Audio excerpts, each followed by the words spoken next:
السلام عليكم ورحمة الله وبركاته. ازيكم حبيباتي؟ يا رب تكونوا بخير. فيديو المشتريات بتاعة الخضار. نزلت السوق اشتريت شوية حاجات كده، قلت اجي اقول لحبايبي على الاسعار الجديدة زي ما لقيتها. بصراحة في حاجات ابتدت ترخص وفي حاجات ابتدت تغلى. فيديو النهاردة مش بس فيديو علشان تشوفي الاسعار، في افكار كتير عن ازاي بنظم حياتي وازاي بنظم ميزانيتي. ان شاء الله تستفيدوا من الفيديو. لو انتي اول مرة تشوفي قناتي، انا قناة يوميات ونصايح فوزية. يا ريت تشتركي من الزرار الاحمر اللي تحت الفيديو وتفعلي رمز الجرس، هيوصلك دايما حاجات حلوة باذن الله تفيدك ونستفيد كلنا من بعض. ما تنسيش اللايك دعما منك للقناة، وكمان كلمة حلوة لأختك هتسعدني جدا وتفرحني وهرحب بيكي. شكرا لكل الناس الحلوة اللي بتكتب لي كلام حلو وبتدعمني وبتحط اللايك، ما تحرمش منكم يا رب. يلا بينا ندخل في الفيديو على طول. زي ما قلت لكم رحت السوق. اول حاجة جبتها، تعالى اقول لكم، انا جبت البيض دوت، دول 10 بيضات عاملين 30 جنيه. جبت البصل دوت، البصل ده عامل 6 جنيه الكيلو، انا جبت ب10 جنيه. قلت للراجل يوزن لي ب10 جنيه. حلو قوي الموازين الحساسه اللي بقت موجوده في السوق، بتقولي له عايزه بالمبلغ كذا فبيوزن لك، فبتبقى حاجه كويسه. الخيار كان الكيلو ونص ب10 جنيه، بس انا جبت كيلو الا ربع. هو خيار تخين كده شويه ومكلبز. كنت نازله نفسي اجيب الخيار الرفيع، خللته بالمناسبه يا بنات، طلع حلو جدا جدا جدا، وتخليله اسهل ما يمكن. مجرد شويه ميه مفلترين او مغليين وتوم وفلفله كده مقطعه وشرايح ليمون، بيبقى الخيار طعمه روعه. جبت كمان الجزر الحلو ده، الجزر اليومين دول طعمه حلو قوي ومسكر، حطيه للولاد ياكلوه، قطعه لهم زي الشيبس كده، هيبقى مفيد ليهم جدا وهياكلوه حلو قوي وكله فيتامينات.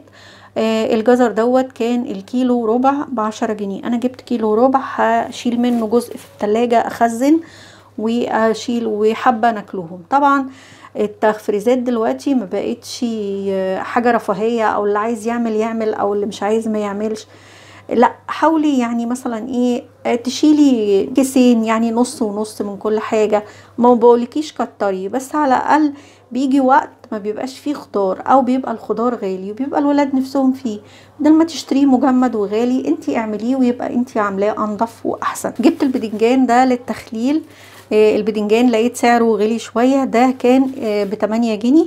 انا جبت حوالي، يعني قلت للراجل اوزن لي ب5 جنيه. الكابوتشي الحلو ده مغذي جدا، ودايما خليه قدام الولاد واعمليه في السلطه. انا جايبه، هي حجمها كبير ما شاء الله، حلوه قوي يعني، رخصت. بصوا ما شاء الله كبيره وحلوه. دي عامله التلاتة ب10 جنيه، فانا جبت 3 وبلفهم بستريتش وبيقعدوا عندي. بس انا يعني بحطهم قدام الولاد ياكلوهم، ما بحاولش اشيلهم، يعني بيستفيدوا منهم. الليمون في الفتره دي حلو قوي، مش هيرخص عن كده بنات، هو الكيلو ب10 جنيه. هاتي منه خللي، او حتى قطعيها نصين وشيليها في الفريزر، بتنفع جدا جدا جدا في الوقت اللي بيبقى فيه الليمون غالي. لما بتكوني عايزه تنضفي الفراخ الطيور والحاجات دي كلها، بينفع جدا ان الليمون يكون عندك، حتى لو كان مفرز، يعني بيبقى حلو وبيقضي الغرض. فيعني حتى لو انت بتحبي الحاجه طازه بطازه، هاتي الطازه للعصير يا ستي، لانك تحطي على الشاي على الليمون على العصير على كده، لكن خلي لتنظيف الفراخ والطيور والحاجات دي كلها خليه من الليمون المفرز. فانت هاتي واقطعي الليمونه نصين لو عايزه، او شيليها بحالها، بس هو نصين احسن، يعني تبقى سهله كده وتطلعيها على طول. لو عايزه نص ما تبوظيش النص التاني، فبتبقى حلوه وبينفع. ما تخزنيش برضو كتير، كيلو كفايه هينفع معاكي في الوقت اللي الليمون فيه بيكون غالي. جبت بطاطا، البطاطا كل الفلفل الكيلو ب12 جنيه، يعني اي ربع ب3 جنيه. انا جبت نص من الكوبي دوت، وجبت من الفلفل الطويل البارد ده. كل فلفل ونوع وله طعم، كل حاجة مش مجرد فلفل، ده له طعم ده له طعم. الفلفل الحامي كمان له طعم، بيدي طعم تاني للسلطة او لأي اكل انت بتحطيه عليه. فجبت المهم نص من ده وربع من ده وربع من الحامي. كمان البلح كل سنة وانتم طيبين بيودع، فقلنا برضو قبل ما يمشي نجيب. انا الصراحة لقيته يعني بس قلت برضو نجيبه، فجبت كيلو الا ربع. كان الكيلو وربع بيقول ب15 جنيه، انا جبت كيلو الا ربع ب10 جنيه.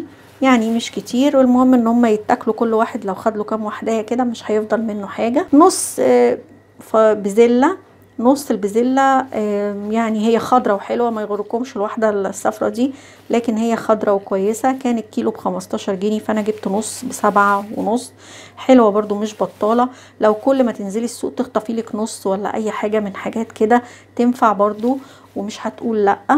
بصراحه انا شايفه ان احنا نخزن اكل، نخزن حاجات من دي احسن ما نحوش فلوس. يعني لو كده يعني دي هتلاقيها غلت جدا في رمضان. الفاصوليا كمان هتلاقيها غلت جدا في رمضان. الفاصوليا الخضراء دي الحلوه قوي دي ب10 جنيه الكيلو، انا جايبه كيلو هشيل منه حبه، وانتوا عارفين ان احنا كمان بنحب ناكلها خضراء. الطماطم هي اللي ابتدت تشد شويه يا بنات، جايبه الكيلو وربع ب10 جنيه، يعني ابتدت تشد. رفيعه منها الكيلو ونص ب10. والحلوه اللي ماسكه نفسها كده شويه، هي كلها جامده، هي ما فيهاش صلصه. يعني انا كان نفسي اجيب شويه اعملهم صلصه، ما ربنا ما ارادش فما جبتش. لكن ان شاء الله هحاول في الفتره اللي جايه دي اشوف هنا في التجار اللي حوالين مني اجيب كميه اعملها صلصه، لان الصلصه طبعا بتنفع زي ما انتوا عارفين، بتبقى حلوه جدا. ده الكيلو زي ما قلت لكم. لا دي الرفيعه الكيلو ونص ب10 جنيه. البرتقان الحلو ده الكيلو ب5 جنيه. حلو البرتقان اليومين دول. فاح دوت كان ال2 كيلو ونص ب25 جنيه. انا ولادي كبار، بحطه كده من غير غسيل فبيفضل ويعيش مده.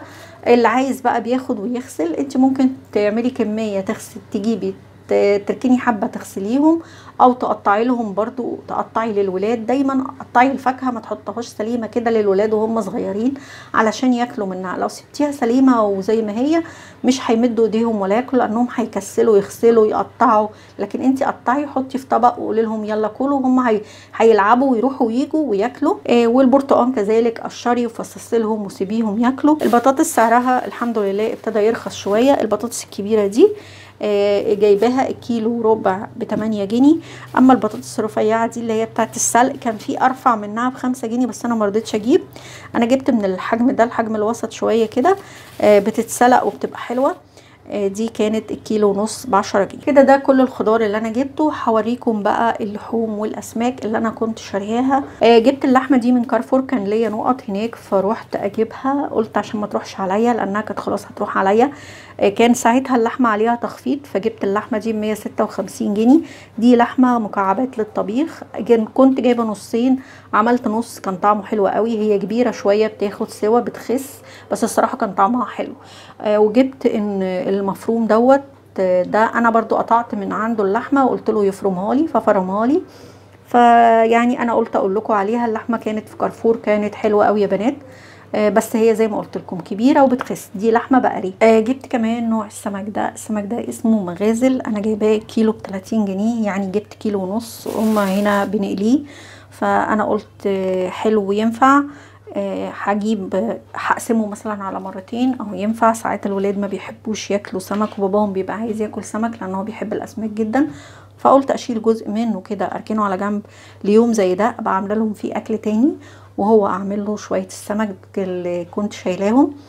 بينفع الحاجات دي، بتنفع لما بتلاقي حاجه. السمك ده بيبقى سعره غالي، بس هو النهارده سعره 30 جنيه، ففرصه ان انا لقيته فجبت. كده ابقى استعرضت معاكم كل المشتريات اللي نزلت النهارده جبتها واللي جبتها قبل كده طبعا زي ما شفتوا اللحمه.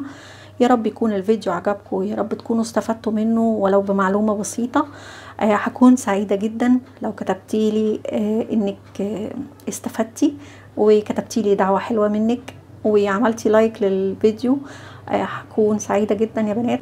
اشوفكم على خير في فيديو جديد. ما تنسوش الاشتراك لو انتي اول مرة تشوفي القناة. والسلام عليكم ورحمة الله وبركاته.